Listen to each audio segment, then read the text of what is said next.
ఉంటారు. మరి దేవుడు ఆ పరిస్థితుల నుంచి వాళ్ళని ఎలా విడిపించారో తెలుసుకోవడమే మన ఈ టెస్ట్ అండ్ టెస్టిమోనీ. ప్రియమైన దేవుని బిడ్డలారా, 1992వ సంవత్సరం మే 5వ తారీఖు ఉదయం 9:30 ఒక యవనస్తుని మరణ పడకలోనున్న అతనిని తిరిగి తన జీవముతో నింపినటువంటి రోజు. ఆ రోజుననే దేవుని యొక్క చిత్తమేంటో ఆ యవనస్తుడు గ్రహించాడు. నా కుమారుడా, భయపడకుము, నేను నీతో ఉన్నాను అని చెప్పిన ఆ మాటలే తన జీవితంలో దేవుని యొక్క సంకల్పము ఏమిటో తెలుసుకోవడానికి ఆయన సంకల్పించాడు. మరి ఇంత మంచి సేవకుని కన్నటువంటి తల్లిదండ్రులు పెడకండ్ల జ్ఞానసూర్యుడు, ఐనికమ్మ కనిష్ట పుత్రుడు పాస్టర్ పడకండ్ల జోయల్ భరత్ కుమార్ గారు దేవుని చేత ఎన్నుకోబడ్డారు. దేవుడు ఆ బిడ్డను దర్శించి ఆదికాండం 12వ అధ్యాయము 1, 2, 3 వచనాలలో పిలుచుకున్నాడు. వినుట వలన విశ్వాసం కలుగుతుంది. కాబట్టి మీరు వీరి సాక్ష్యాలను విని మీ ఆత్మీయ జీవితంలో అలాగే మీ విశ్వాస జీవితంలో ముందుకు దూసుకుపోవాలన్నదే మా ఈ కార్యక్రమం యొక్క ముఖ్య ఉద్దేశం. There is no victory without faith and there is no testimony without test. So let's start our program Test and Testimony. ఈరోజు మనతో ఒక స్పెషల్ గెస్ట్ ఉన్నారు. ఆయన ఆంధ్ర రాష్ట్రంలో రాయలసీమ ఆయా ప్రాంతాల్లో దేవుని చేయి బహుబలంగా ఒక ఆయుధం వల్లే వాడబడుతున్న వ్యక్తి. అంతేకాకుండా టీవీ ప్రోగ్రాం అయిన యేసుతో సమయం ద్వారా మనందరికీ సుపరిచితులు. Jesus Christ alive ministries founder brother reverend P. Joel Bharat Kumar గారు మరియు ఆయన సతీమణి సిస్టర్ సునీత గారు ఇవాల్టి మన టెస్ట్ అండ్ టెస్టిమోనీ కార్యక్రమం యొక్క guest. So let's start our program test and testimony. Praise Lord brother. Praise Lord అమ్మా. థ్యాంక్ యూ ఫర్ కమింగ్ అండి. సో బ్రదర్, కొంచెం మీ చైల్డ్హుడ్ డేస్ గురించి చెప్తారా? అంటే మీరు బేసికల్గా ఇక్కడ రాయలసీమ ప్రాంతానికి చెందినవారా లేదంటే వేరే ప్లేస్ ఎక్కడి నుంచి? యాక్చువల్గా నేను పుట్టి పెరిగింది తెలంగాణలో. అయితే మా ఫాదర్ ఒక పోలీస్ డిపార్ట్మెంట్లో ఆఫీసర్గా పనిచేసేవారు. సో మమ్మీ డాడీ అలాగే నాకు 2 బ్రదర్స్ 3 సిస్టర్స్, టోటల్గా 6 మెంబర్స్ మేము. అయితే యాక్చువల్గా దేవుడు చేసిన కార్యం ఏంటంటే మా మమ్మీకి 8 ఇయర్స్ పిల్లలు లేరు. అయితే 8 సంవత్సరాల పిల్లలు లేనప్పుడు చాలా రకాలుగా ఒత్తిళ్లు, వాళ్ళకు చాలా రకాలుగా శోధనలు వచ్చాయి. అయితే అటువంటి సమయంలో మా తల్లి దేవుని దగ్గర ఒడంబడిక చేసుకుంది. ఏమనంటే, ప్రభువా, ఒక కుమారుని ఇస్తే నేను సేవకు సమర్పించుకుంటాను అని ఒక ఒడంబడిక చేసుకుంది. ఆ ఒడంబడిక చేసుకున్న తర్వాత దేవుడు ఆమె జ్ఞాపకం చేసుకున్నాడు. మన దేవునిలో ఉన్న గొప్పతనం ఏంటంటే అడుగు వాటికంటే ఊహించు వాటికంటే అత్యధికంగా చేసే దేవుడు. సో మా మమ్మీ ఒక్క కుమారుని ఇవ్వమంటే దేవుడు 6 మందిని ఇచ్చాడు. సో ఆ రీతిగా దేవుడు తన కృపను మా కుటుంబంలో వెల్లడిపరుచుకున్నాడు. అలాగే మేము యాక్చువల్గా వరంగల్లో ఉండేవాళ్ళం. అక్కడ నుంచి మేము హైదరాబాద్కి రావడం జరిగింది. సో దగ్గర 50 ఇయర్స్ హైదరాబాద్లోనే ఉన్నాం మేము. నా చదువులంతా కూడా హైదరాబాద్లోనే జరిగినాయి. అయితే ఆ రీతిగా జరిగిన తర్వాత మా చదువులన్నీ కూడా అక్కడే జరిగిన తర్వాత చాలాసార్లు దేవుడు నన్ను పిలిచాడు. కాకపోతే నాకు అది అర్థం కాలేదు. అంటే చాలాసార్లు దైవ సేవకుల ద్వారా చాలాసార్లు చాలామంది మా ఇంటికి వచ్చి దేవుని ప్రేమ చెప్పేవాళ్ళు. కాకపోతే నేను ఆ యొక్క చిన్న వయసులో ఏం చేసేవానంటే దేవుని గురించి నాకు అంత ఇంట్రెస్ట్ ఉండేది కాదు. అసలు నా యొక్క ఆలోచన ఏంటంటే దేవుడు లేడు, దేవుడు ఉంటే కనబడాలి, కనబడకుండా ఊరికే దేవుడు దేవుడు అంటే అది సరైనది కాదు అని అనుకుండేవాడిని. అది ఒకప్పుడు నాకు ఆలోచన ఉండేది ఏంటంటే, ఒక మాట ఉంది హిందీలో, అదేంటంటే పైసేమే పరమాత్మ హే అనే ఒక మాట ఉండేది. సో డబ్బులో పరమాత్ముడు ఉంటాడు అని నేను ఆ యొక్క ఆలోచనతో ఎప్పుడు కూడా నేను డబ్బుల గురించి ఆలోచన నాకు ఎక్కువ ఉండేది. ఎట్లా సంపాదించాలి అనే ఆలోచన, అంటే చిన్న వయసులో నుండే నాకు అటువంటి ఆలోచనలు వచ్చేవి. సో ఆ సమయంలో అటువంటి ఆలోచన వచ్చి ఇంకొక ఆలోచన నాకు ఉండేది ఏంటంటే, తక్కువ సమయంలో నేను ఎక్కువ డబ్బులు సంపాదించాలి. చాలా మంది ఈ కాలంలో ఇలాగే ఆలోచిస్తూ ఉంటారు. ఎస్. సో నేను కూడా ఆ రీతిగా ఆ షార్ట్ టైంలో నేను బిగ్ షాట్ని కావాలి అని ఒక ఆలోచన నా మైండ్లో ఎప్పుడు మెదలేదు. అయితే ఒక ఆలోచన అదేంటంటే తక్కువ టైంలో మనం గొప్పోళ్ళం కావాలంటే ఏ మార్గం లేదు, ఒకే మార్గం ఉంది. అదేంటంటే దొంగతనం. సో దొంగతనం చేద్దాం అనుకున్నాను, కానీ మా ఫాదర్ డిపార్ట్మెంట్ కాబట్టి పొరపాటునే ఆ దొంగతనాలకు వెళ్తే రేపు పొద్దున మా ఫాదర్ పేరు చెడిపోతుంది అని ఒక ఆలోచన. ఆ రీతిగా నేను ఆలోచించే సమయంలో నాకు కొంతమంది ఫ్రెండ్స్ ఉండేవారు. వాళ్ళు ఏమనేవాళ్ళంటే, భరత్ నీకు కొంచెం సినిమా హీరో పోలికలు ఉన్నాయి, సో నువ్వు ఎందుకు సినిమాలలో అంటే Try చేయకూడదు. ట్రై చేయకూడదు, ఎందుకు సినిమాలకి వెళ్ళొద్దు నువ్వు అని చెప్పేవాళ్ళు. దాంతోపాటు అది చెప్పేవాళ్ళు కానీ నేను పెద్దగా పట్టించుకునేవాని కాదు. కానీ ఒక మాట వాళ్ళు అనేవాళ్ళు. ఒకసారి ఒక సడన్గా ఒక మా ఫ్రెండ్ ఏమన్నాడంటే, సినిమాలకు మనం వెళ్తే, సినిమాలో మనకు అవకాశం దొరికితే, ఒక సినిమా హిట్ అయితే చాలా డబ్బులు వచ్చేస్తాయి, చాలా వచ్చాయి అనగానే నాకు ఆలోచన అప్పుడు నాకు అనిపించింది, Attract చేసింది. ఓహో ఇది కరెక్ట్ ఇది అనేసి అనుకొని నేను అప్పటి నుంచి సినిమాలు చూడడం ప్రారంభించాను. ఎక్కువ సినిమాలు చూడడం ప్రారంభించాను. ఇంకొకటి ఏంటంటే సినిమా హీరోలాగా ఇమిటేట్ చేయడం ప్రారంభించాను. వాళ్ళలాగా డ్రెస్ వేయడం, వాళ్ళలాగా హెయిర్ స్టైల్ పెంచుకోవడం. సో ఏది ఏమైనా ఒక సినిమా ఒక క్రేజీలో నేను బాగా ఒక రాక్ స్టార్, ఒక యాక్టర్ నుంచి ఇప్పుడు పాస్టర్ అయ్యారు. దేవుని Very స్తోత్రం. ఒకప్పుడు హీరో కావాలని అనుకునే ఆలోచనలతో నేను ఉండేవాడిని. అయితే ఈ రోజుల్లో కూడా చాలా మంది యవనస్తులు అటువంటి ఆలోచనలు ఉన్నారు. కానీ ఒకటి నేను చెప్తున్నాను, ఒకరు పొగిడితే మన వాళ్ళ పొగడుతలో పడితే మాత్రం అదే పొద్దున మన జీవితంలో చాలా సమస్యలు వస్తాయి. నేను ఆ రీతిగా నేను నా జీవితాల్లో టైం చాలా వేస్ట్ చేసుకున్నాను. అంటే స్టడీస్ పైన కాన్సన్ట్రేషన్ పెట్టేవాడిని కాదు. ఎప్పుడు కూడా నాకు అదే డ్రీమ్స్ అనమాట. నేను తక్కువ టైంలో ఎక్కువ డబ్బులు సంపాదించాలి. రెండోది ఆ సంపాదించాల ఆలోచన ఎక్కడికి పోయిందంటే, ఇప్పుడు నేను హీరోని కావాలి. సో హీరోని కావాలని ఆ స్టూడియోలో చుట్టూ తిరుగుతూ, ఆ స్టూడియోలో బయట కూర్చొని చాలా రకాలుగా నేను అంటే ఆ సినిమా హీరో కావాలనే ఆలోచన నాలో చాలా ఎక్కువగా ఉండేది.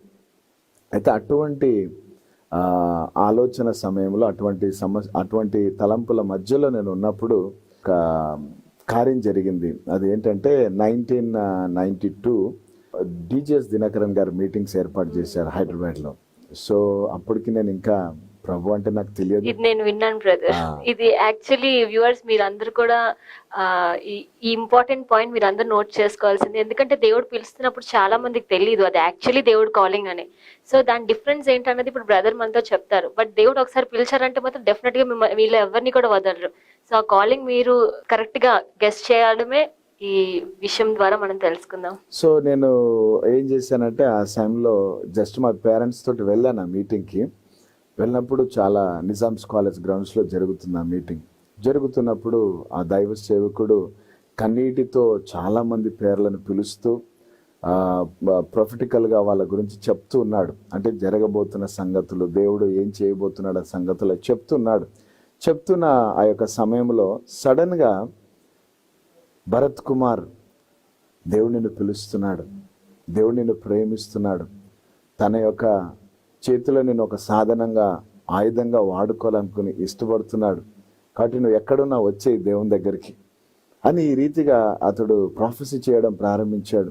అతడు ఏడవడం అంటే కన్నీళ్లతో ఆ యొక్క మాటలు చెప్పడం ప్రారంభించాడు. అయితే నేను మాత్రం ఏమనుకునేవానంటే, ఇన్ని వేల మందిలో భరత్ కుమార్ నేనేనా? ఎంతో మంది ఉంటారు భరత్ కుమార్ అని. మా పేరెంట్స్, మా ఇంటి వాళ్ళు ఏమనేవాళ్ళంటే, నిన్ను పిలుస్తున్నాడు పోండ్రా, పో పో పో అని నన్ను ఏం చేసేవాళ్ళంటే పంపి 92లో జరిగింది. 92లో జరిగింది. 92 మేబీ మార్చ్ ఫిబ్రవరి ఆ టైంలో మీటింగ్స్ ఏర్పాటు చేశారు. సో నేనన్నాను, నేను పోను, నేను కాదు భరత్ కుమార్ అంటున్నాను. అయితే ఒకటి నేను గమనించాను ఆ రోజు ఏంటంటే, అన్నీ అయిపోయిన తర్వాత మీటింగ్ అయిపోయినాక ఆ దైవ సేవకుడు ఎవరెవరు పేర్లు అయితే పిలిచాడో, నా ముందు పేరు పిలిచిన వాళ్ళు, నా వెనక పేరు పిలిచిన వాళ్ళు ప్రతి ఒక్కరు స్టేజ్ మీదకి ఎక్కి వాళ్ళు కన్నీళ్లతో సాక్ష్యాలు చెప్తున్నారు. బట్ ఆ వేల సంఖ్యలో భరత్ కుమార్ అనేవాడు ఎవరు పోలేదు, ఈ భరత్ కుమార్ తప్ప. అయితే ఇది ఎందుకు చెప్తున్నానంటే, దేవుడు పేరు పెట్టి పిలిచాడు, బట్ ఆ యొక్క కాలింగ్ నేను రికగ్నైజ్ చేయలేదు నా లైఫ్లో. అంటే ఆ కాలింగ్ నేను గుర్తించలేదు. సో పిల్లవాడు మాటినకుంటే పెద్దోళ్ళు ఏం చేస్తారంటే బెత్తం వాడతారు. సో ఆ రీతిగా అదే సంవత్సరం అంటే అదే సంవత్సరం 92 మే 5th ఇక్కడ ప్రొద్దుటూరులో మా యొక్క సిస్టర్ వివాహం జరిగింది. సో మేమందరం కూడా ఫస్ట్ మ్యారేజ్ అది మా ఇంట్లో, అంటే ఆడపిల్లల దాంట్లో. సో మేము అందరం కూడా సిద్ధపడి అందరం కూడా ప్రొద్దుటూరుకి వచ్చాం. వచ్చిన తర్వాత మా బ్రదర్ వాళ్ళు ఒక వెహికల్ తీసుకొని వచ్చారు హైదరాబాద్ నుంచి. సో అది సమ్ మైనర్ రిపేర్స్ ఏవో ఉన్నాయని చెప్తే నేను నా ఫ్రెండ్ ఇంకొకళ్ళు ఇద్దరం కూర్చొని ఆ జీప్లో వెళ్ళాం. జస్ట్ ఆ వ్యక్తి ట్రయల్ కని తీసుకొని వెళ్ళి రిటర్న్ వచ్చేటప్పుడు ఏమైందంటే సడన్గా జీప్ బ్రేక్ ఫెయిల్ అయిపోయింది. సో జీప్ బ్రేక్ ఫెయిల్ అయిపోగానే ఆ వ్యక్తి అంటున్నాడు, సార్ జీప్ బ్రేక్ ఫెయిల్ అయిపోయింది సార్ అంటున్నాడు. దగ్గర దగ్గర 70-80 స్పీడ్లో ఉంది అది. జస్ట్ ఒక 1/2 కిలోమీటర్ అయితే ఊరు, ఇంకా చాలా మంది జనాలు ఉన్నారు ముందు. అయితే ఆ సమయంలో నేను అనుకున్నాను, this is my last day, ఇది నాది చివరి రోజు, అయిపోయింది ఇంకా అనుకొని నేను లాస్ట్లో కూర్చొని ఉన్నాను జీప్లో. నా మనసులో అనిపిస్తుంది జంప్ చేసే అని. బట్ ఇంకొక స్వరం అంటుంది వద్దు కూర్చో అంటుంది. చూస్తున్నా రోడ్ చాలా స్పీడ్గా పోతోంది. అయితే ఆ సమయంలో అట్లనే కూర్చున్నాం. ఏం అప్పుడు దేవుడు అనే మాట కూడా లేదు నా నోట్లో, జస్ట్ అయిపోయింది అంతే. అట్లా స్తబ్దంగా కూర్చొని ఉన్నాను. బట్ గాడ్స్ గ్రేస్ అనేది నన్ను వెంబడిస్తూ ఉంది. ఒక బస్సు కొత్తగా అప్పుడే ఆ రోజే వాళ్ళ బస్సు ఓపెనింగ్ అంట. ఆ బస్సు వాళ్ళు సమ్ డెకరేషన్ కోసం పెట్టారు అక్కడ. సో ఈ డ్రైవర్ ఏం చేశాడంటే సడన్గా స్టీరింగ్ తిప్పేసి ఆగిన బస్సుని పోయి కొట్టాడు. ఎప్పుడైతే కొట్టిన మరుక్షణమే నేను అన్నాను నా ఫ్రెండ్తో, ఎవరే మనం బ్రతికిపోయినావురా అన్నాను. డ్రైవర్ ఏమో ఫెయింట్ అయిపోయాడు, స్పృహ తప్పిపోయాడు ఆయన. నేను మాత్రం నా ఫ్రెండ్తో బ్రతికిపోయాను రా అని ఒక్క మాట అనగానే ఒక పెద్ద ఎక్స్ప్లోడ్ లాగా శబ్దం వచ్చింది. ఒక మిర్రర్ అది బ్లాస్ట్ అయ్యి ఆ యొక్క పీసెస్ వచ్చి నాకు కట్ అయింది. నాకు తెలియదు అది. సడన్గా బ్లడ్ అంతా బ్లీడ్ కావడం ప్రారంభించింది, రక్తం కారడం ప్రారంభించింది, లోపల అంత పళ్ళు కనబడుతున్నాయి. అంత భయంకరమైన పరిస్థితి. బట్ దేవుని కృప నన్ను వెంబడిస్తుంది. నేను కిందికి దిగిన వెంటనే కొంతమంది నన్ను చూసి, సాధారణంగా రోడ్ల మీద యాక్సిడెంట్స్ జరిగితే పెద్దగా పట్టించుకోరు, జస్ట్ అట్లా చూసి వెళ్ళిపోతారు. బట్ ఎవరో తెలియదు, ఆ జీప్లో చాలామంది ఉన్నారు. నన్ను చూసిన వెంటనే దేవుని కృప వెంబడిస్తుంది నన్ను. వాళ్ళు ఏం చేశారంటే సడన్గా జీప్లో ఉన్న వాళ్ళందరూ దిగి నన్ను ఎక్కిచ్చేశారు ఆ జీప్లో. వాళ్ళ జీప్ అంతా బ్లడ్. అయితే తీసుకొని నన్ను లక్ష్మీ అర్చ హాస్పిటల్ అనే ఒక హాస్పిటల్ ఉంది ప్రొద్దుటూరులో, ఆ హాస్పిటల్ తీసుకొని వెళ్ళారు. తీసుకొని వెళ్తే అక్కడ డాక్టర్స్ ఏమన్నారంటే, ఈ అబ్బాయి 24 గంటల్లో ఏం చెప్పలేమండి, ఎందుకంటే ఒక నర్వ్ కట్ అయిపోయింది, సో ఏమైనా కావచ్చు, సో 24 hours ఈయనకి ఏం చెప్పలేము అని అన్నారు. బట్ దేవుని కృప నన్ను వెంబడిస్తూ ఉంది. దాని తర్వాత నేను హాస్పిటల్లో ఐసీయూ వార్డులో ఉన్నాను. స్పృహ లేదు నాకు. మార్నింగ్ 9:30కి జరిగింది, దగ్గర ఈవినింగ్ 6 అయింది. అయితే ఆ సమయంలో మా వదిన, మా యొక్క బ్రదర్స్ వైఫ్, ఆమె ఈ యొక్క పరిశుద్ధమైన గ్రంథాన్ని తీసుకొని నా తల దగ్గర పెట్టింది. ఎప్పుడైతే ఈ పరిశుద్ధ గ్రంథం నా తల దగ్గర పెట్టిన మరుక్షణమే భూమి ఆకాశంలను కలగజేసిన ఆ సృష్టికర్తైన దేవుడు, మనందరి కొరకు ప్రాణం పెట్టిన రక్షకుడైన యేసయ్య ఆ ఐసీయూ వార్డులోకి అట్లా దిగి వచ్చి నా పక్కన కూర్చొని నా తలను తీసుకొని, ఒక తల్లి ఏ రీతిగా అయితే పిల్లని పెట్టుకుంటుంది అట్లా ఒడిలో పెట్టుకొని నాతో అంటున్నాడు, నా కుమారుడా భయపడకు, నేను నీకు తోడై ఉన్నాను. ఆ వాయిస్ 3 times నాకు వినబడింది. మరి ఈ విషయం మీరు వెంటనే ఇంకెవరితో షేర్ చేసుకున్నారు? నాకు అప్పుడు ఏది తెలియదండి, జస్ట్ ఆ వాయిస్ వింటున్నాను. నా లోపల ఏదో ఒక రకమైన, అంటే అప్పటి వరకు నాకు ఏమైందో కూడా నాకు తెలియదు. బట్ ఎప్పుడైతే ఆ వాయిస్ నాకు వినబడిందో, 3 times వినబడింది ఆ వాయిస్.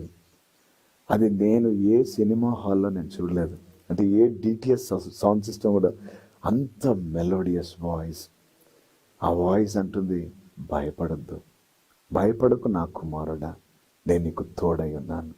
మాన్యువల్ వచ్చాడు కిందికి అని ఆ స్వరం విన్న తర్వాత నేను కళ్ళు తెరిచి చూస్తే మా పేరెంట్స్ అంతా కూడా ఏడుస్తున్నారు. మా మమ్మీ, డాడీ, అలాగే బ్రదర్స్, సిస్టర్స్ అందరు కూడా. ఎందుకంటే వాళ్ళకు తెలుసు ఏమవుతుందో తెలియని పరిస్థితి. ఇంకొకటి ఏంటంటే ఒక 2 డేస్లో మా ఇంట్లో ఒక శుభకార్యం. బట్ సాతాను గడు ఏం చేశాడంటే వాడు నన్ను చంపాలని చూశాడు. అప్పుడు ఇంకా దేవుడు మ్యారేజ్ అవ్వలేదు ఎవరికి? మీ సిస్టర్ కి. ఇంకా మీరు ఏ కాలేదు, మ్యారేజ్ ఇంకా కి కాలేదు. ఇంకా 2 డేస్కి మ్యారేజ్కి వచ్చాం మేము. వచ్చిన ఆ రోజు ఇది జరిగిందనమాట, 2 డేస్ ముందు. అయితే నేను కళ్ళు తెరిచి చూస్తే మా పేరెంట్స్ అందరు ఉన్నారు. అప్పుడు నేను వాళ్ళతో అంటున్నాను, మమ్మీ డాడీ భయపడొద్దు, నేను బ్రతుకుతాను. దేవునికి స్తోత్రం. ఇంకొక అద్భుతమైన విషయం ఏంటంటే ఆ మాట ఎట్లా చెప్తున్నాడు నాకు అర్థం కాలేదు. మా వాళ్ళందరూ కూడా ఆశ్చర్యపోయారు, ఏంటి వీడి ఈ విధంగా మాట్లాడుతున్నాడు. మార్నింగ్ 9 o'clock నేను అంటే ఒక రకంగా చూస్తే స్పృహ తప్పిపోయిన వ్యక్తిని ఈవినింగ్ 6 o'clock లేచి నేను అంటున్నాను, భయపడొద్దు, నేను బ్రతుకుతాను అంటున్నాను. అంటే దాని అర్థం ఏంటంటే యేసు ప్రభు ఎక్కడికైతే వస్తాడో అక్కడ జీవం ఉంటుంది, అక్కడ జీవం ఉంటుంది. ఎందుకంటే యేసు ప్రభు అన్నాడు, నేనే మార్గం, నేనే సత్యం, నేనే జీవం. ఆయన సమృద్ధి అయిన జీవానికి ఇవ్వడానికి వచ్చిన దేవుడు ఆయన. సో ఆయన రక్షకుడు ఆయన. సో ఆ వాయిస్ నా జీవితాన్ని టోటల్గా మార్చేసింది. సో ఆ రీతిగా నేను ఆ స్వరం విన్న తర్వాత నాకేమైందంటే ఆ డాక్టర్ ఆ బ్లీడింగ్ ఎక్కువ అవుతుందని ఉన్న పాటున వాళ్ళు స్టిచ్చెస్ వేసేసారు. అంటే విత్ గాజు పెంకులతో పాటు లోపల అట్లనే ఉండిపోయింది. ఇంకా 2 days అట్లనే ఉండిపోయింది లోపల. మా అక్క మ్యారేజ్కి వెళ్ళి మ్యారేజ్ అంతా చూసిన తర్వాత పెయిన్ స్టార్ట్ అయింది మళ్ళీ. అప్పుడు పెయిన్ స్టార్ట్ అయినప్పుడు నేను వెంటనే చాలా పెయిన్, భరించలేని పెయిన్. ఆ టైంలో నేను యేసయ్య అనే మాట వస్తలేదు కానీ బైబిల్ మాత్రం వదలడం లేదు. నాకు ఎందుకో బైబిల్ పట్టుకుంటే సంథింగ్ ఏదో జరుగుతుంది నా లోపల. అట్లా పట్టుకునే ఉన్నాను. తీసుకొని వెళ్ళారు మళ్ళీ ఆపరేషన్ థియేటర్కి. తీసుకుపోయి దగ్గర 1.5 hour ఆపరేషన్ జరిగింది. 3 గాజు పెంకలు వచ్చినాయి బయటికి. ఆ రీతిగా దాని తర్వాత స్టిచ్చెస్ చేశారు. అద్భుతమైన విషయం ఏంటంటే ఈ గాయము సుమారు 1 month 2 months పడుతుంది అన్నారు. అటువంటిది 15 daysలో దేవుడు హీల్ చేశాడు. అయితే నాకు I don't know about Jesus, అంటే యేసయ్య ప్రేమ నాకు తెలియదు, యేసయ్య ప్రేమలో ఉన్న గొప్పతనం నాకు తెలియదు. బట్ నాకు తెలియకుండానే బైబిల్ పట్టుకొని ఫస్ట్ నేను టెస్ట్ మనీ ఇచ్చాను. హాస్పిటల్ నుంచి బయటకు వచ్చేటప్పుడు డాక్టర్కి ఇచ్చాను, నాకు ఆపరేషన్ చేసిన డాక్టర్కి. డాక్టర్ గారు, మీరు నన్ను బాగు చేయలేదు, నన్ను యేసయ్య బాగు చేసాడని. ఆ డాక్టర్ అన్నాడు, మీ యేసయ్యనే మిమ్మల్ని బాగు చేసాడు అన్నాడు. దేవునికి స్తోత్రం. సో ఆ రీతిగా నేను ఇక ప్రభుని తెలుసుకున్నాను. దాని తర్వాత నాకు ఒక ఆలోచన వచ్చింది. అదేంటంటే బైబిల్లో ఏముంది అనే ఆలోచన వచ్చి నేను బైబిల్ చదవడం ప్రారంభించాను. అప్పుడు బైబిల్లో దేవుడు ఒక వాక్యం ద్వారా మాట్లాడాడు, మొదట మీరు నన్ను ప్రేమించలేదు కానీ నేను మిమ్మల్ని ప్రేమించానని. సో ఆ ప్రేమ నన్ను వెంటాడుతూనే ఉన్న సంగతిని తెలుసుకున్నాను. దాని తర్వాత లోకల్ చర్చ్కి నేను వెళ్ళి అక్కడ ఫస్ట్ పాస్టర్ గారు వాక్యం చెప్తున్నారు. నేను యాక్చువల్గా చర్చ్కి వెళ్ళడం చాలా తక్కువ. నేను సంవత్సరానికి 3 సార్లు వెళ్ళేవాడిని చర్చ్కి. చాలా మంది క్రిస్టియన్స్ అలాగే సంవత్సరానికి 3 సార్లు వెళ్తారు. ఈస్టర్, గుడ్ ఫ్రైడే, క్రిస్మస్ అప్పుడు వెళ్ళేవాడిని నేను. అయితే ఇంకొకటి, ఎప్పుడైనా నేను పొరపాటున వెళ్తే మా మమ్మీ లేకపోతే మా బ్రదర్ సిస్టర్స్ ఎవరైనా చర్చ్లో అంటే ఇంటి తాళాల కోసం వెళ్ళేవాడిని. వెళ్ళినప్పుడు చూసేవాడిని. అప్పుడు కొంతమంది సిస్టర్స్ కన్నీళ్లు గార్చుకుంటూ ప్రార్థన చేస్తుంటే వాళ్ళని చూసి నవ్వేవాడిని. ఎందుకంటే ఎంత బాగా డ్రామా చేస్తున్నారు వీళ్ళు, ఊరికి ఎందుకు వస్తాయి ఏడుపు అని అట్లా అనుకుండేవాడిని. అయితే ఫస్ట్ టైం నేను చర్చ్కి వెళ్ళిన తర్వాత పాస్టర్ గారు ముందు కూర్చున్నాను. పాస్టర్ గారు ఏ వాక్యం చెప్తున్నారో నాకు అయితే అర్థం కాలేదు ఆ రోజు. బట్ లాస్ట్లో ఆయన అన్నాడు, ప్రార్థన చేసుకుందాం అన్నాడు. అనగానే అందరం మోకరించాం. నేను కళ్ళు మూసుకొని ఒకే మాట అన్నాను, ప్రభువా సినిమా స్టోరీస్ చెప్పమంటే చెప్తాను, అలాగే ఈ లోక సంబంధమైన చెప్పమంటే చెప్తాను. ఈ లోకంలో హీరో కావాలనుకున్నాను, పెద్ద జీరో అయిపోయాను. సో ఏం ప్రార్థన చేయాలో నాకు తెలియదు అని ఆ మాట ఎప్పుడైతే అన్నానో నేను చూస్తున్నాను, నాలో నుండి ఒక చీకటి నన్ను వదిలేసి వెళ్ళిపోవడం నేను చూశాను. ఒక ఆకారం బ్లాక్గా ఉంది, చీకటి నన్ను అట్లా వదిలేసి వెళ్ళిపోయింది. ఒక హస్తం వచ్చి నన్ను తాకింది. గొప్ప వెలుగు, అది మామూలు వెలుగు కాదు. ఆ గొప్ప వెలుగులో నేను చేసిన పాపాలు, నేను చేసిన అతిక్రమాలు, నేను చేసిన ప్రతి దానిని దేవుడు నాకు ఒక న్యూస్ రీల్లాగా చూపిస్తున్నాడు. అది చూస్తూ నా కడుపులో నుండి ఒక ప్రేయర్ స్టార్ట్ అయింది. అదేంటంటే, ప్రభువా నేను పాపిని, నన్ను క్షమించు ప్రభువా, నీ రక్తంతో నన్ను కడుగు ప్రభువా అని నేను ఏడవడం ప్రారంభించాను. సుమారు 2 hours కంట్రోల్ లేకుండా ఏడవడం ప్రారంభించాను. గుండెలు బాదుకుంటూ ఏడవడం ప్రారంభించాను. వాక్యంలో ఒక మాట ఉంది, దైవ చిత్తానుసారమైన దుఃఖం రక్షణ ఆనందాన్ని కలగజేస్తుందని. సో ఎప్పుడైతే అది అయిపోయిందో, నేను అట్లా కళ్ళు తెరిచి చూస్తే అందరూ కూడా కొత్తగా అనిపిస్తున్నారు నాకు. ఎవ్రీథింగ్ అంటే ప్రతిదీ కూడా కొత్తగా అనిపిస్తుంది. నా లోపల ఏదో బరువు భారం ఉండేది అంతా తొలగిపోయింది. జస్ట్ గాల్లో తేలుతున్నట్టు ఫీలింగ్ నాకు. వాక్యంలో ఒక మాట ఉంది, క్రీస్తు యేసునందు ఎవరైతే ఉంటారో వారు నూతన సృష్టి, పాతవి గతించిపోయాను, ఇదిగో సమస్తము నూతన. దేవునికి స్తోత్రం. నూతన పరిచాడు దేవుడు. ఆ రీతిగా ఆ నూతన పరిచయబడిన తర్వాత నూతనమైన మనస్సును, నూతనమైన ఆలోచనలను, నూతనమైన తలంపులు దేవుడు ఇచ్చాడు. ఇచ్చిన తర్వాత నేను ఇక ఒకటే తీర్మానం తీసుకున్నాను, ఇక ప్రభుత్వం నేను జీవించాలి అని. అయితే ఆ సమయంలో నేను స్టడీస్లో పూర్. సో నేను ఫెయిల్ అయిపోయిన పరిస్థితి. ఎందుకంటే సినిమాల చుట్టూ తిరిగితే ఎవడు పాసుగాడు. సో ఫెయిల్ అయిపోయిన పరిస్థితి. బట్ ఎప్పుడైతే నేను యేసయ్యను నేను నా జీవితంలో యాక్సెప్ట్ చేశానో ఆ రోజు నుండి దేవుడు నన్ను ఆశీర్వదించడం ప్రారంభించాడు. స్టడీస్లో బ్లెస్ చేయడం ప్రారంభించాడు. బ్లెస్ అయిన తర్వాత ఒక మంచి ఇంజనీరింగ్ చేశాను. దాని తర్వాత ఒక మంచి కంపెనీలో జాబ్ కూడా నేను చేయడం ప్రారంభించాను. అయితే ఆ జాబ్ చేస్తున్న ఆ సమయంలో బాగా శాలరీ వచ్చేది, ప్లస్ ఇంకా మంచిగా ఇంక్రిమెంట్ టైం, ప్లస్ మా పేరెంట్స్ నాకు మ్యారేజ్ చేయాలనే ఆలోచన. సో ఇవన్నీ కూడా జరుగుతున్న ఆ సందర్భం.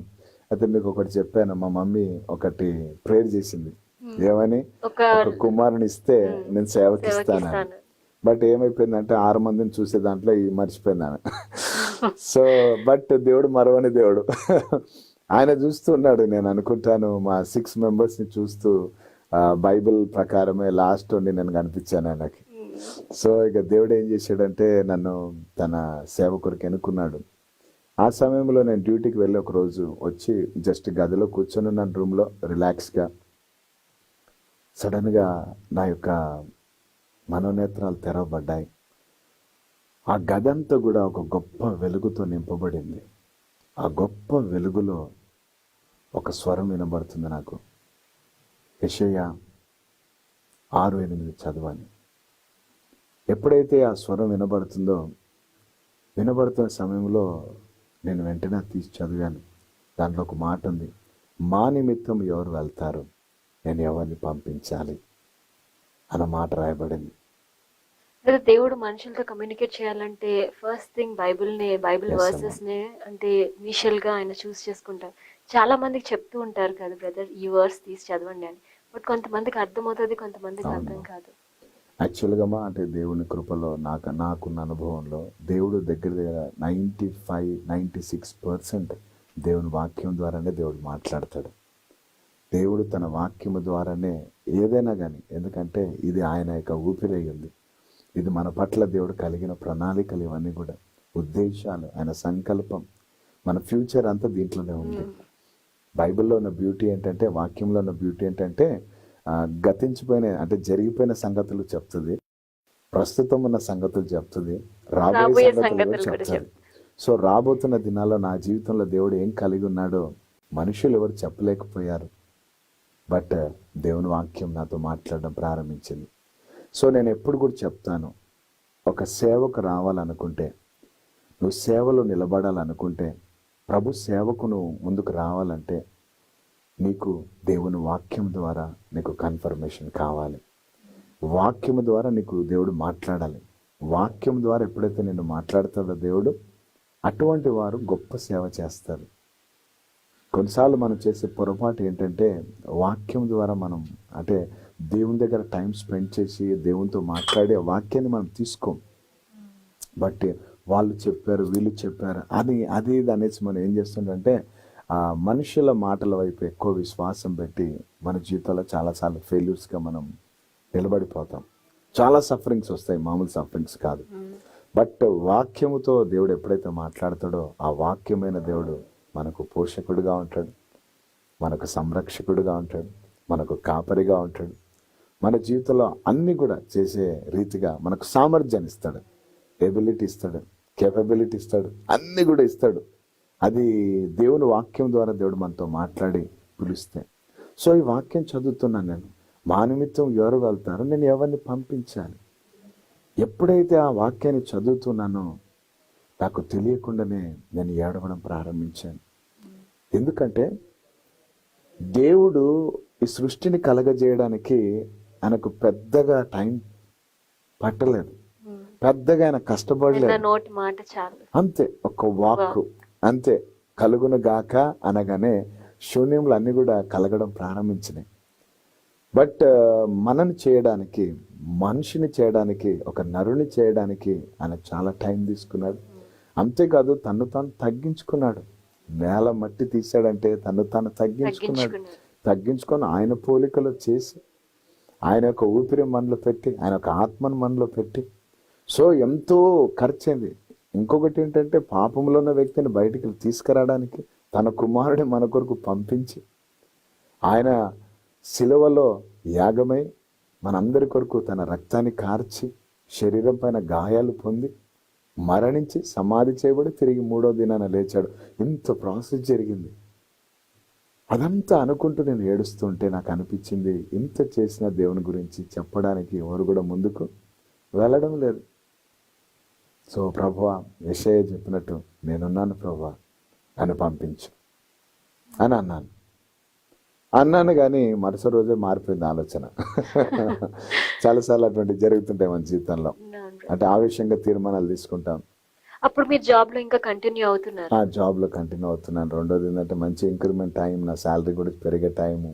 సో జాబ్ ఎక్కడ బ్రదర్? అంటే మీరు హైదరాబాద్ లో ఉన్నారా? నేను యాక్చువల్ గా రీజెన్సీ సిరామిక్స్ లిమిటెడ్ అని యానంలో నేను జాబ్ చేసేవాడిని, యానంలో చేసేవాడిని.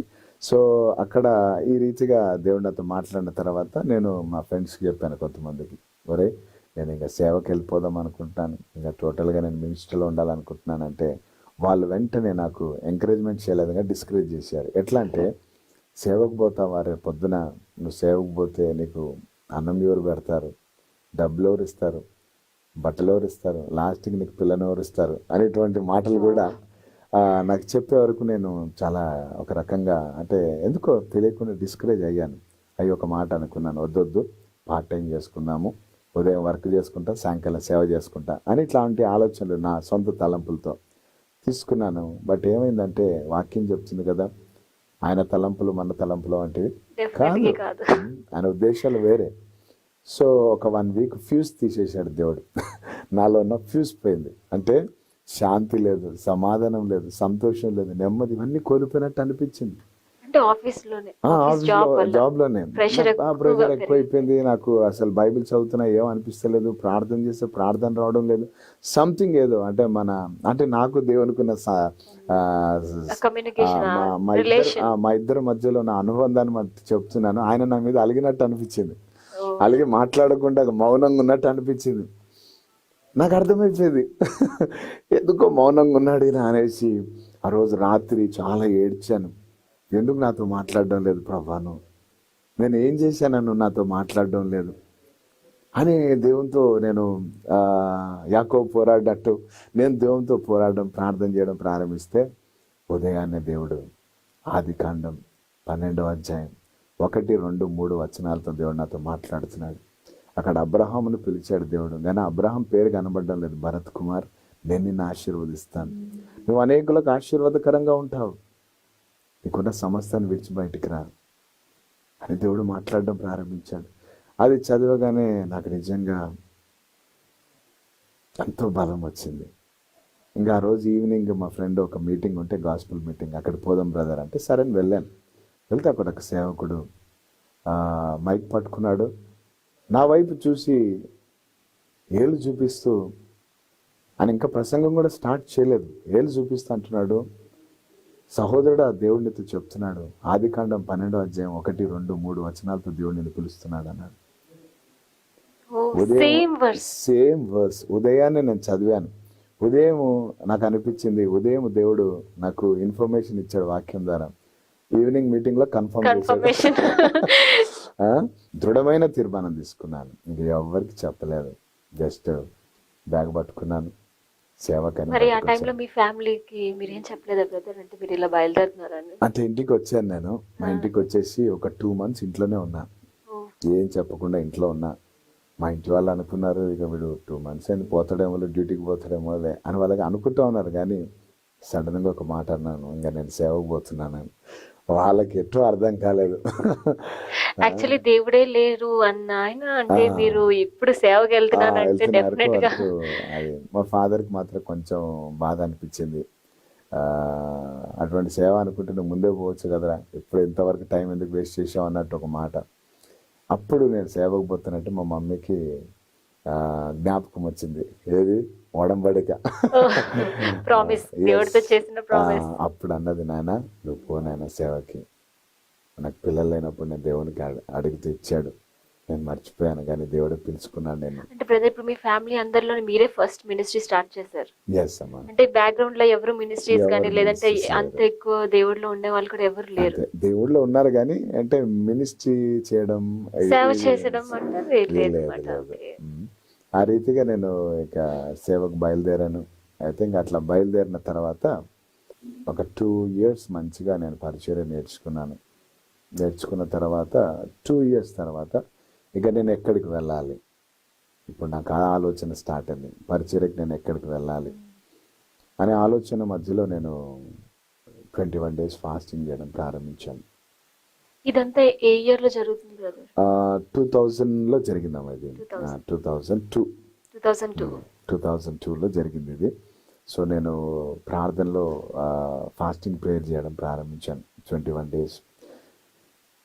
ఫాస్టింగ్ ప్రేయర్ అనేది అది చాలా పవర్ఫుల్. ఒకటి నేను చెప్పాలనుకుంటున్నాను, చాలామంది ఈరోజు ఈ సాక్ష్యం వింటున్న వాళ్ళలో వాళ్ళ జీవితాల గురించి కన్ఫ్యూషన్తో ఉండొచ్చు. దేవుని ఆత్మ చెప్తున్నాడు, ఎటు వెళ్ళాలో అర్థం కాని పరిస్థితి, క్రాస్ రోడ్స్లో నిలబడి ఉన్న పరిస్థితిలో ఉన్నారని. అయితే వారికి ఒక అద్భుతమైన విషయం ఏంటంటే, నేను నేర్చుకుంది దేవుడు నాకు నేర్పించింది. ఆ టైం ఏ టైం అంటే ఫాస్టింగ్ ఉండి ప్రార్థన చేసే టైం. ఫాస్టింగ్ ప్రేయర్ లో నిజంగా చాలా అద్భుత కార్యాలు Yes. చూస్తామని చెప్పి మనం ఎంతో మంది చెప్తుండగా వింటూ Yes. ఉంటాం ఆ కదా. ఫాస్టింగ్ ప్రేయర్ కూడా మామూలుగా జరగలేదమ్మా. నేను ఫాస్టింగ్ ప్రేయర్ చేయాలనుకున్నాను కానీ నాకు ప్లేస్ సరిగ్గా సెట్ కాలేదు. హైదరాబాద్లో ఉన్నాను ఆ టైంలో. ఎక్కడ ఉండాలో నాకు ఎక్కడ చేయాలో అర్థం కాలేదు. ఇల్లు ఉంది బట్ ఇంట్లో చేయడానికి అవకాశం లేదు. చర్చికి ఉంది, అక్కడ కూడా ఎందుకు చేయాలని అవకాశం లేదు. బట్ నేను ప్రార్థన చేశాను, ప్రభువా నేను నీతో సపరేట్గా ఉండాలనుకుంటున్నాను, ఎవరితో వద్దు, జస్ట్ మీతో అలౌన్గా ఉండాలనుకుంటున్నాను అంటున్న సమయంలో అట్లా ప్రేయర్ చేస్తుంటే ఒక దర్శనం దేవుడు నాకు చూపిస్తున్నాడు. ఆ దర్శనంలో ఒక చిన్న హట్ చూపిస్తున్నాడు, గుడిసె చూపిస్తున్నాడు. చుట్టూ పొలాలు, పచ్చటి పొలాలు కనబడుతున్నాయి. నేనేమో ఫాస్టింగ్ ప్రేయర్ చేయాలంటే దేవుడు చిన్న గుడిసె చూపిస్తున్నాడు, ఇదేంటబ్బా అని నేను మనసులో అనుకుంటున్నాను. దాని తర్వాత ఆమె అన్న తర్వాత నంద్యాల నుంచి నా ఫ్రెండ్ ఒక ఆయన ఫోన్ చేసి బ్రదర్ మీరు ఫాస్టింగ్ ప్రేయర్ చేయాలనుకున్నారు కదా, ఒకటి దొరికింది బ్రదర్ అన్నాడు.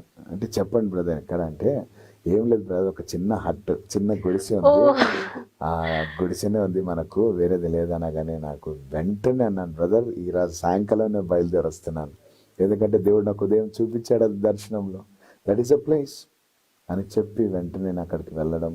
21 days ఫస్ట్ టైం నా జీవితంలో ఉపవాసం, అన్ని రోజులు ప్రార్థన చేయడం ఓన్లీ విత్ వాటర్.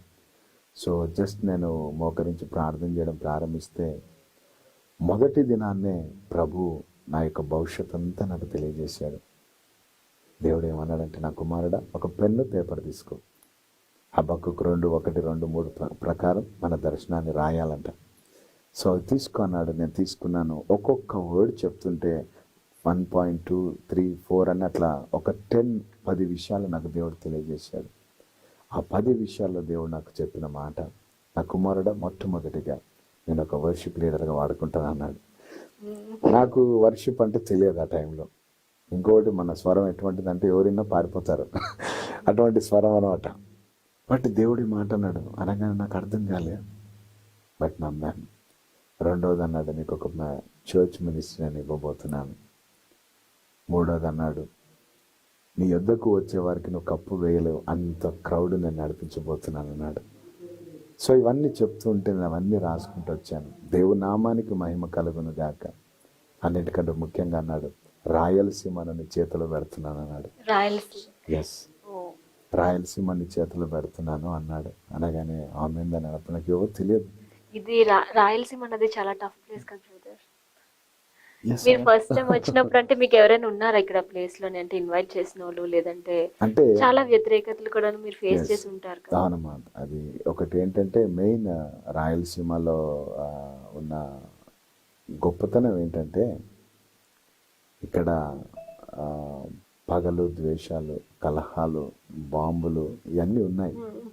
బట్ వాటి వెనక మంచి హృదయం ఉంది, ప్రజలకు చాలా మంచి హార్ట్. బట్ ఒకటి ఏంటంటే చెప్పేవాళ్ళు లేరు, వాళ్ళకి దేవుని ప్రేమను ప్రకటించే వాళ్ళు లేరు. సో దాని గురించినేమో దేవుడు నన్ను రాయలసీమకు పంపించడం. సో ఆ రీతిగా దేవుడు ఆ మాట చెప్పాడు. నేను ఇందాక నాకు 10 విషయాలని, ఈరోజు దేవుని కృపను బట్టి ఆ 10 నా జీవితంలో నెరవేర్చబడ్డాయి. అని ఇంకా నేను రాయలసీమకు దేవుడు నన్ను పొమ్మని చెప్పాడు. చెప్పినప్పుడు నేను ప్రొద్దుటూరు ప్రాంతానికి రావడం జరిగింది. అయితే ఈ ప్రాంతంలోనే నాకు యాక్సిడెంట్ జరిగింది. ఈ ప్రాంతంలోనే యాక్సిడెంట్ జరిగింది. అద్భుతమైన విషయం ఏంటంటే ఈ ప్రాంతంలోనే దేవుడు తన సేవను చేయడానికి నన్ను పిలుచుకున్నాడు. అంటే ఒక విధంగా చెప్పాలంటే ఈ బ్లడ్ తోటి ఒక కవనెంట్ చేసుకున్నాడు దేవుడు నాతో.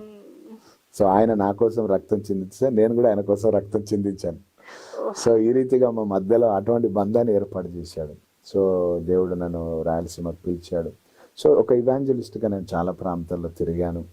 దేవుని కృపను బట్టి అనేకులకు నిమిషం కూడా ఆలస్యం చేసేవాడిని కాదు. ఎక్కడ పోయినా కూడా అంటే దేవుని కొరకు పరుగులు చేస్తూ ఉన్న సమయంలో దేవుడు నన్ను జ్ఞాపకం చేసుకొని నాకు ఒక మంచి ప్రపోజల్ వచ్చింది. Marriage proposal. ఇది ఏ ఇయర్ లో బ్రదర్? సిస్టర్ 2006 అమ్మా.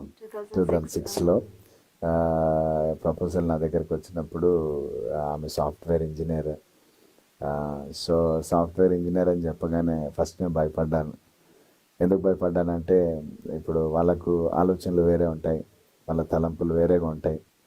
సో ఇంజనీర్కి పాస్టర్కి కుదరదు. అంటే అంటే సేవ పరంగా నేను అట్లా ఆలోచన చేశాను. బట్ దేవుడు నిర్ణయించాడు, అది దేవుడు ఏర్పాటు చేసుకున్నాడు. సో ఆమె దగ్గర నేను ఒక మాట మాట్లాడొచ్చు అని అడిగాను వాళ్ళ పేరెంట్స్తో. అడగండి అని చెప్పినప్పుడు ఒకే మాట అన్నాను, ఇప్పుడు నేను ఒక పాస్టర్ని. సో నేను రేపు పొద్దున సేవకు మీరు కూడా నాతో వచ్చినప్పుడు కొన్నిసార్లు మనకు అన్నం ఉండదు. అంటే ఇంకా నేను అప్పటికి మినిస్ట్రీ స్టార్ట్ చేయలేదు, ఇంకా చర్చ్ మినిస్ట్రీ స్టార్ట్ చేయలేదు. Just I was an evangelist, ఒక సువార్థికరణ చేస్తున్నాను అంతే. నాకు అంటే బేస్ లేదనుకోండి. ఆ టైంలో ప్రపోజల్ వచ్చింది. వచ్చినాక కొంతమంది కూడా అడిగారు, బ్రదర్ మ్యారేజ్ చేసుకుంటారు కదా, మరి ఏం పెట్టి పోషిస్తారు? ఇటువంటివి కూడా వచ్చాయి, డౌట్స్ వచ్చినాయి వాళ్ళకు. నాకైతే డౌట్ లేదు కానీ వాళ్ళకి డౌట్స్ వచ్చాయి. అయితే దేవుడి నామానికి మహిమ కలంగాక, ఎందుకంటే పిలిచిన దేవుడు నమ్మదగిన దేవుడు. సో ఆమె నేను అడిగింది ఒకటే ఒక మాట, మరి ఇట్లా కొన్నిసార్లు కష్టంగా ఉంటుంది, భోజనానికి, బట్టలకు కొన్నిసార్లు మీరు అనుకునే నేను ఇవ్వలేకపోవచ్చు అని ఆమెతో అడిగినప్పుడు ఆమె ఒకే ఒక మాట చెప్పింది. నేను అంటే డిగ్రీలో చదువుకునేటప్పుడే దేవుని దగ్గర ప్రార్థన చేసిందంట, ప్రభువా ఒక మంచి సేవకుడు నాకు భర్తగా కావాలి. సో దేవుడు ఆ ప్రార్థన విన్నాడు. విని దేవుడు తన మహాకృపలో ఒక చక్కటి భార్యను దేవుడు నాకు ఇచ్చాడు. ఇంకా అంతే. ఆమె అయిపోయిన తర్వాత హైదరాబాద్కి వచ్చినాం. మ్యారేజ్ హైదరాబాద్లో జరిగింది. అప్పుడు సత్యం కంప్యూటర్స్లో కూడా ఆమెకు అవకాశం వచ్చింది. బట్ రిజెక్ట్ చేసి ఇంకా సేవకు నేను ఈమె ఫస్ట్ పాప పుట్టిన తర్వాత ఒకరోజు మేము హైదరాబాద్లోనే ఉన్నాం ఇంకా స్టిల్. నేను మాత్రం రాయలసీమ అంటే ప్రాంతానికి వస్తున్నాను, మీటింగ్స్ ఉంటే వాక్యం చెప్తున్నాను, వెళ్తున్నాను. ఒకరోజు నేను ప్రార్థనలు ఉంటే దేవుడు నాతో అంటున్నాడు, నేను ఎక్కడ ఉండమన్నాను, నువ్వు ఎక్కడ ఉన్నావు అని అడిగాడు. రాయలసీమలో నువ్వు ఎక్కడ ఉన్నావు అని అన్నాడు. అనగానే నేను అన్నాను, ప్రభా నువ్వు ఎక్కడ ఉండమన్నావు? రాయలసీమలో. కాకపోతే అంటే మరి ఇక్కడేం పని నీకు, అక్కడికి పద అన్నాడు. అప్పుడు నేను బయలుదేరి నేను ఈమె చిన్న పాపకు 2 years అనుకుంటా ఆ టైంలో మేము బయలుదేరి వచ్చాము. వచ్చి సేవను ప్రారంభించాం ప్రొద్దుటూరులో. 4 వచ్చారు ఫస్ట్. నలుగురితో ఒక సంఘం. నలుగురితో ఒక సంఘం ప్రారంభమైంది. నలుగురితో ప్రారంభించిన తర్వాత వాళ్ళని ఎక్కడ అకామిడేట్ చేయాలో అర్థం కాలేదు. ఇప్పుడు నాకు ఒక హౌస్ కావాలి. సో నా దర్శనం ఏంటంటే మిద్దె మీద ఒక చిన్న రూమ్, ముందంతా ఓపెన్ ప్లేస్ ఉండాల. ఇంకా అక్కడ ఒక నలుగురు వస్తే వాళ్ళతో స్తోత్రం స్తోత్రం అని అదే జరుగుతూ ఉందో అనుకున్నాను నేను. బట్ దేవుని దర్శనం వేరే. సో దాని తర్వాత ఏమైంది, ఇంటి కోసం వెతుకుతూ ఉంటే ఒక ఇల్లు చూశాను. ఒక బ్రదర్కి చెప్తే ఆ బ్రదర్ రండి బ్రదర్ అని ఒక ఇల్లు చూపించాడు. ఆ ఇంట్లో మంచి పెద్ద హాల్ ఉంది, ఒకే బెడ్రూమ్, కిచెన్ బాగుంది.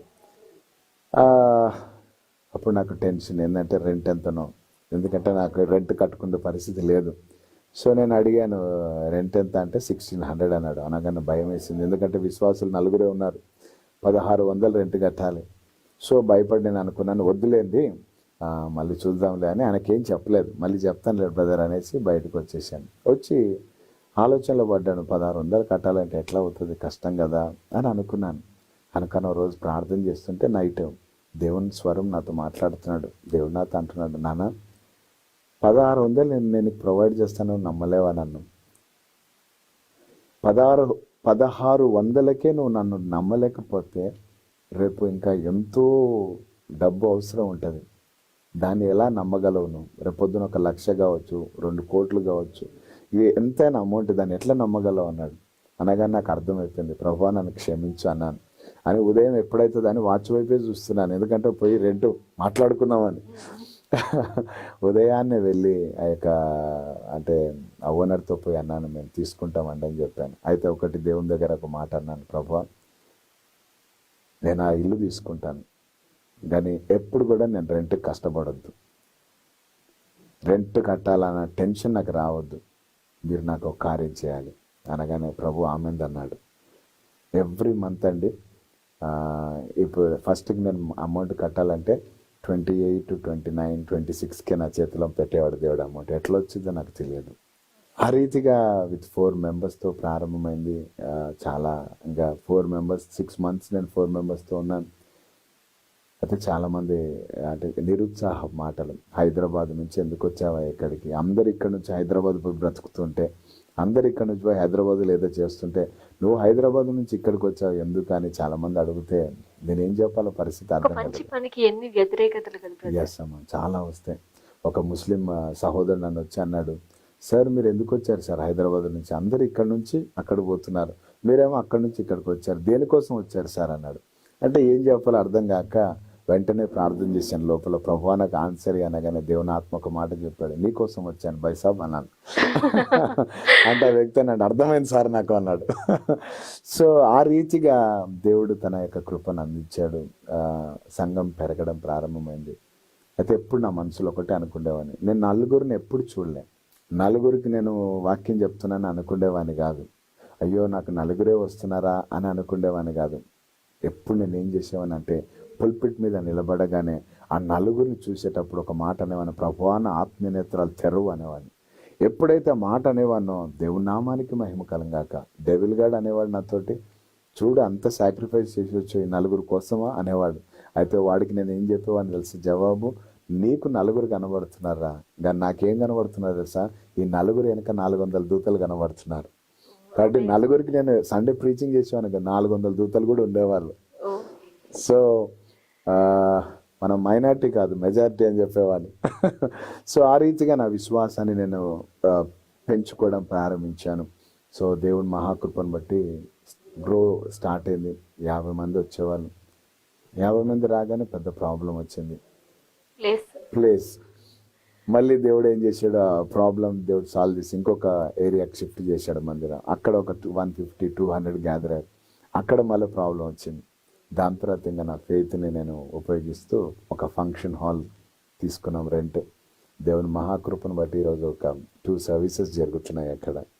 దేవుని బట్టి అంటే నేను విన్నది కరెక్టేనా, మీ ఫంక్షన్ హాల్ ఆ లొకేషన్, మీ ఫస్ట్ యాక్సిడెంట్ అయిన లొకేషన్, ఇప్పుడు దేవుడు మిమ్మల్ని బలంగా వాడుకుంటున్న లొకేషన్ ఒకటే అని? అయ్యేసాము, అది కూడా దేవునికి స్తోత్రం. మేము ఇప్పుడు తీసుకున్న ఫంక్షన్ హాల్ పక్కనే 1992 May 5th నేను చావు బ్రతుకులో ఫస్ట్ దేవుడి మీతో మాట్లాడిన ప్లేస్ అది. ప్లస్ చావు బ్రతుకులతో నేను వెళ్ళిన ప్రాంతం అది. నేను అందుకే ఎప్పుడు చెప్తుంటాను నా యొక్క చర్చ్ మెంబర్స్కి, ఆ పక్కన నేను మరణంలో ఉండేవాడిని, ఆ మరణంలో నుంచి దేవుడు నన్ను జీవంలోకి నడిపించి ఈరోజు జీవాన్ని ప్రకటిస్తున్నాను మీ మధ్యలో నిలబడి అని చెప్తుంటాను. సో ఆ రీతిగా దేవుడు తన కృపను అందించాడు.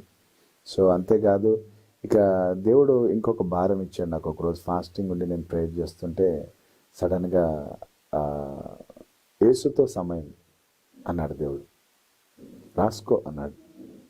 సో ఎప్పుడు కూడా మనం రాసుకుంటూ ఉండాలి, అది చాలా ఇంపార్టెంట్. ఈ లోకంలో ఉన్న చెత్త అంతా జ్ఞాపకం ఉంటుంది, కానీ దేవుని వాక్యాలు వాగ్దానాలు జ్ఞాపకం ఉండవు మనకు. సో వాటిని రాసుకోవాలి మనం. ఎప్పుడైతే రాసుకుంటామో అవి ఒక రోజు మన జీవితంలో నెరవేర్చబడతాయి. సో రాసుకో అంటున్నాడు.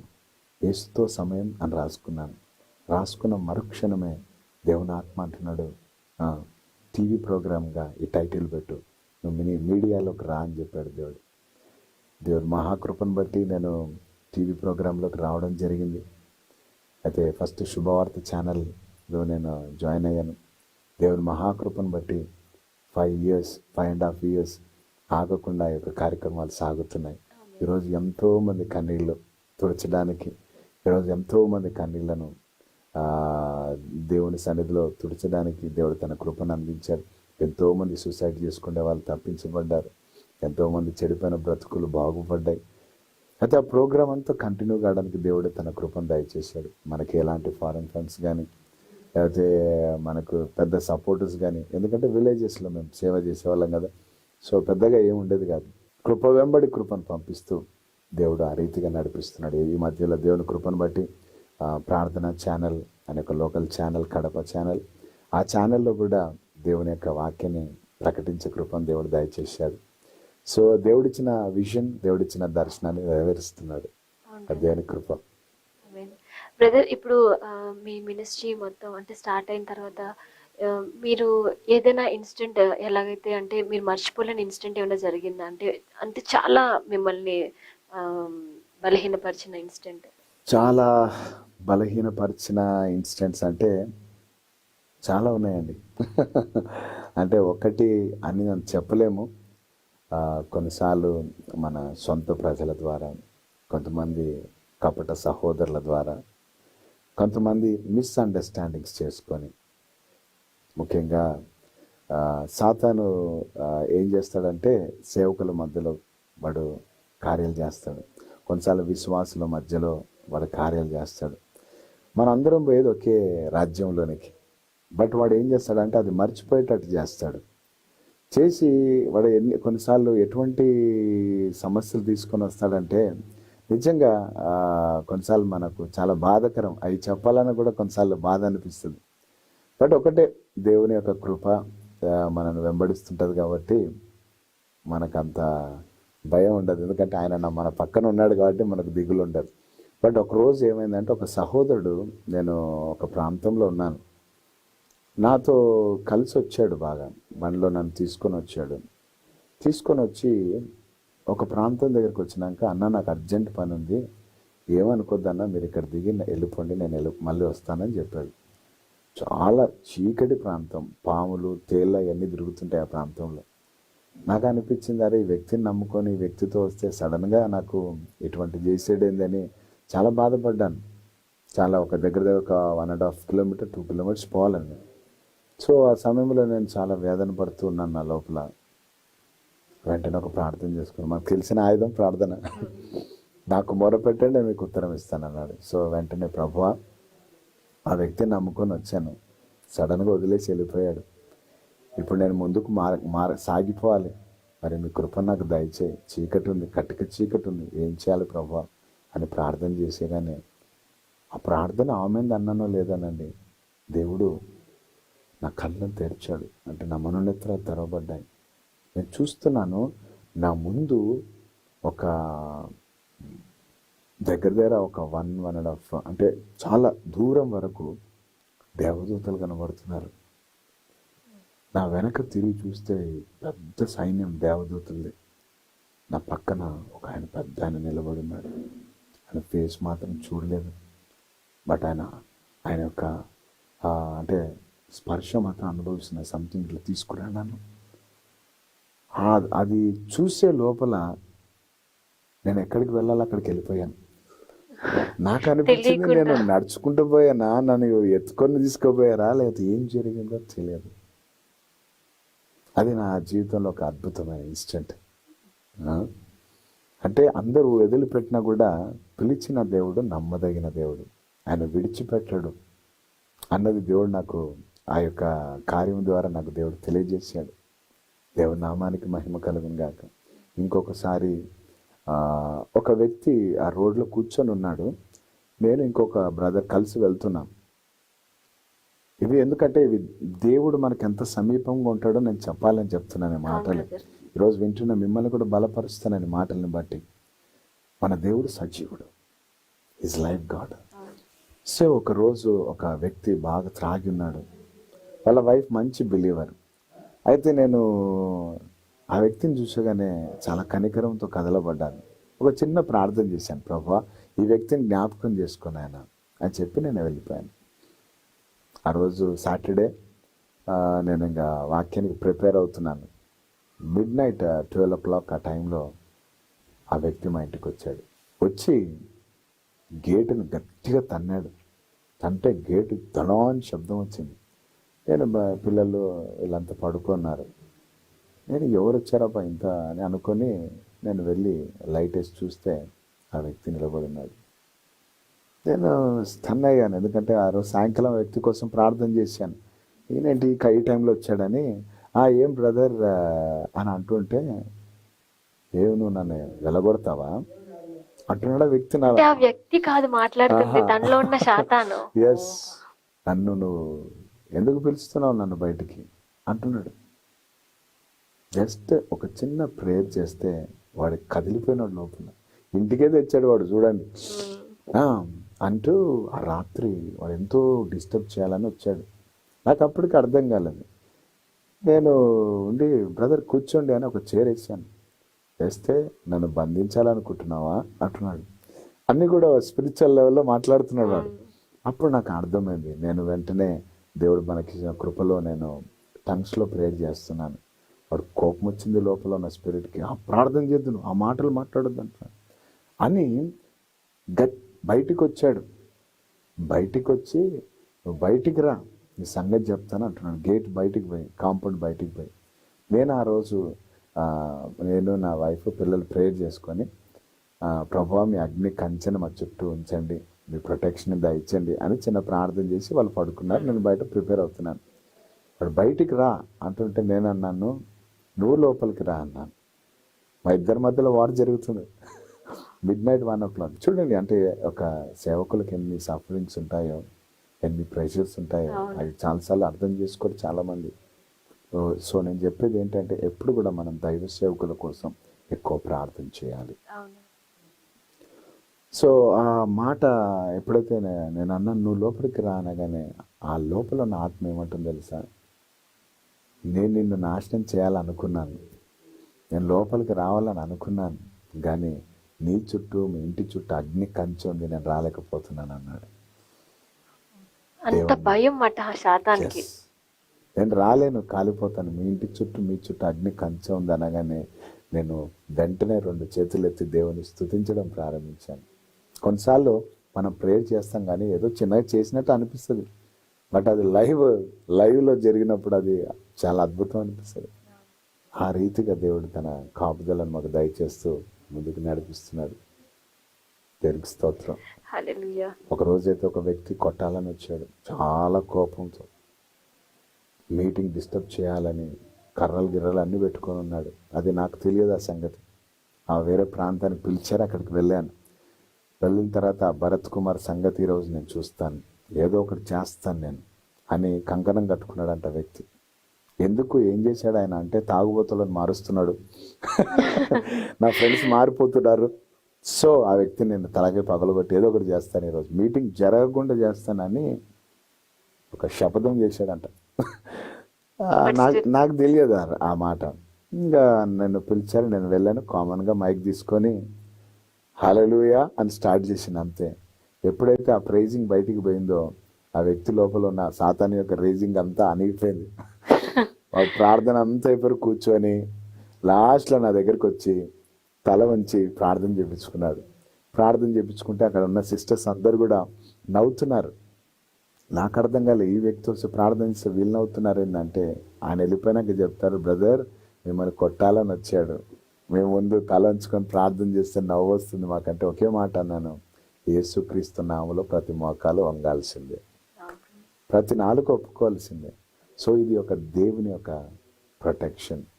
సో ఈ రీతిగా పరిచర్లో మాకు అనుభవాలు చాలా ఉన్నాయి. సిస్టర్, మరి మీ గురించి మాకు కొన్ని విషయాలు తెలియజేస్తారా? మీరంటే యాక్చువల్లీ రక్షణలోకి ఎలా వచ్చారు, దేవుని మీరు ఎలా తెలుసుకున్నారు అన్న విషయాలు. నేను చిన్నప్పటి నుంచి అంటే మా మమ్మీ డాడీ వాళ్ళు క్రిస్టియన్స్. అయితే మా డాడీ వచ్చి పోలీస్ డిపార్ట్మెంట్లో పనిచేసేవారు. అయితే ఆయనకి ఇట్లా విలేజెస్కి వెళ్ళేవారు, విలేజెస్లో పోస్టింగ్ చేస్తారు. అయితే అట్లా మేము అన్ని విలేజ్కి వెళ్ళేదాం, డాడీ వాళ్ళతో వెళ్ళేవాళ్ళము. అయితే అన్ని విలేజెస్లో చర్చెస్ సరిగా ఉండవు, సరిగా వాక్యం అంటే తక్కువ వినేది. అయితే అలాంటప్పుడు అలా మేము 9th క్లాస్ వచ్చిన తర్వాత మేము అనంతపూర్కి వెళ్ళినప్పుడు, అనంతపూర్లో బ్రదర్ అండ్ అసెంబ్లీ అని ఒక చర్చ్ ఉండేది అనమాట. ఆ చర్చ్కి వెళ్ళినప్పుడు ఒక ఆంటీ వచ్చి నన్ను ఒక సండే స్కూల్ దానికి తీసుకెళ్లారు అనమాట. సండే స్కూల్ దానికి తీసుకెళ్తే ఆ సండే స్కూల్లో ఎంత బలపడ్డానంటే, నాకు ఎప్పుడు వినని కొన్ని మాటలు, కొత్త మాటలు, యేసయ్య మాటలు, ఏ విధంగా మాట్లాడారు, చిన్నబిడ్డలతో ఏ విధంగా మాట్లాడతారు అన్నీ కూడా ఎంత చక్కగా చెప్పారంటే, వాళ్ళ సాంగ్స్ కానీ వాళ్ళ అన్నీ కూడా కొరియోగ్రాఫ్ స్కిట్స్ కానీ అన్నీ కూడా ఎప్పుడైతే నేను ఆ VBSలో అటెండ్ అయ్యానో, దేవుడు పూర్తిగా టోటల్గా చేంజ్ చేశాడు. ఆ చివరి రోజున VBS చివరి రోజున మా టీచర్ అడిగారు అన్నమాట, మీరు పెద్దగా అయిన తర్వాత ఎవరు ఏమేమి అవుతారని అడిగారు. అయితే నేను వెంటనే లేచి చెప్పాను, నేను యేసయ్య సేవ చేస్తాను, నేను దేవుని కొరకు కష్టపడతాను, ఎవరు వెళ్ళని చోటుకు వెళ్ళి నేను సువార్త ప్రకటిస్తాను ఒక మాట తెలియకుండానే నాకు వచ్చేసింది అనమాట. ఎప్పుడైతే అది అయిపోయిన తర్వాత నా స్టడీస్ అట్లా కంటిన్యూ అవుతుంది. 10th క్లాస్ అయిపోయింది, ఇంటర్మీడియట్ అయిపోయింది. తర్వాత డిగ్రీ సెకండ్ ఇయర్ ఉన్నప్పుడు దేవుడు నాతో మాట్లాడాడు. నాకు ఎప్పుడు ఒక ప్రేరేపణ వస్తుంది, ఏంటంటే నువ్వు సేవకుని పెళ్లి చేసుకో. మామూలుగా క్యాజువల్గా ఎవరు కూడా ప్రేర్ చేసుకోరు లైఫ్ పార్ట్నర్ గురించి. అయితే నాకు తెలియకుండానే నా లైఫ్ పార్ట్నర్ గురించి నేను ప్రేర్ చేసుకోవాలనిపిస్తుంది. ఎప్పుడు చేసుకునేదాన్ని, దేవ నాకు మంచి సేవకుని దయచేయండి ఆయన, నేను బాగా చదవాలి, చదివిన నాకు మంచి సేవకుని నాకు దయచేయండి, నేను కూడా మీ సేవని చేయాలి అనే ఉద్దేశంతో ఎప్పుడు కూడా ప్రార్థన చేసుకునేదాన్ని. ఆ విధంగా తర్వాత నాకు మా రిలేటివ్స్ మామ అవుతాడు, ఆ మామ ప్రపోజల్ చెప్పారు అన్నమాట ఎట్లా అని. అన్నప్పుడు వెంటనే నాకు తెలియదు ఏం జరుగుతుంది ఏమో, కానీ సేవకుడు అంటే చాలు నేను ఓకే అనేసాను. దేవుడి కృప వల్ల మా మమ్మీ వాళ్ళు, మా ఫాదర్ కానీ ఎవరు కానీ నాకు అడ్డం చెప్పలేదు.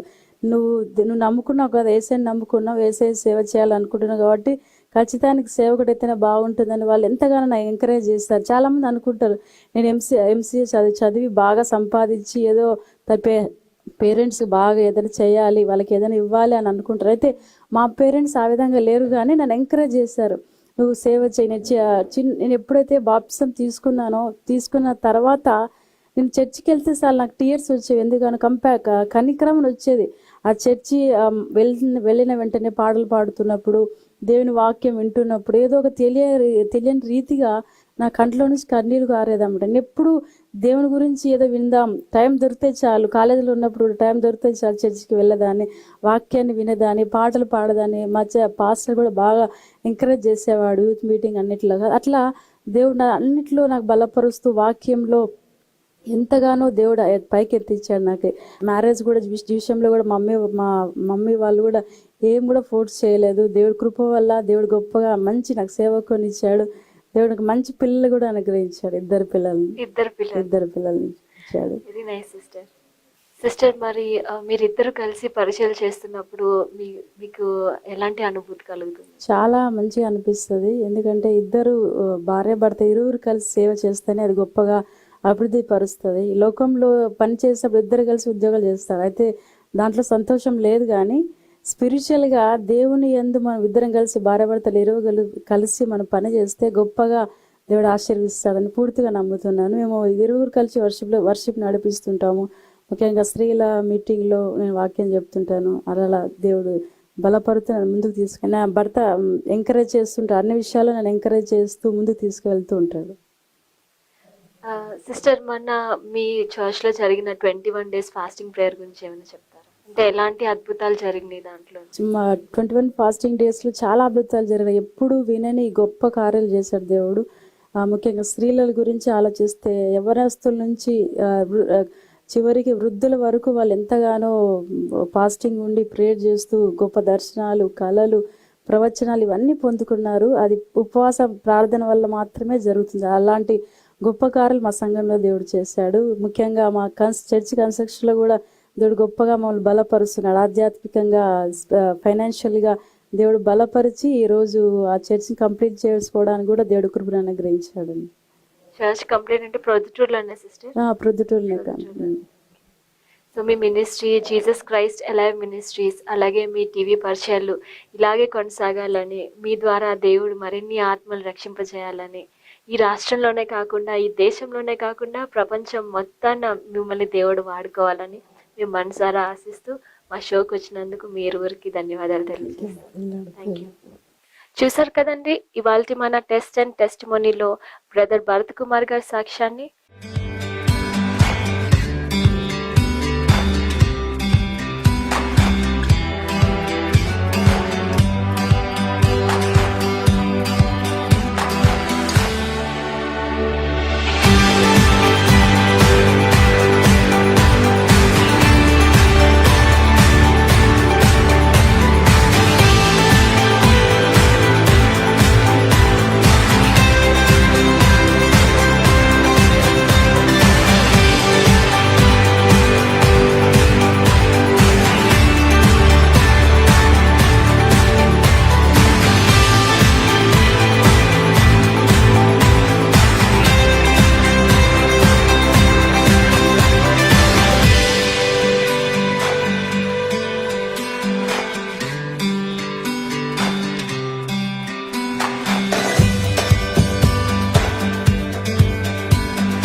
In the name of Jesus, amen.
నీ కృపను నాపై చూపించి నన్ను హత్తుకున్నావు యేసు, నీవే నీవే యేసు, నీవే నా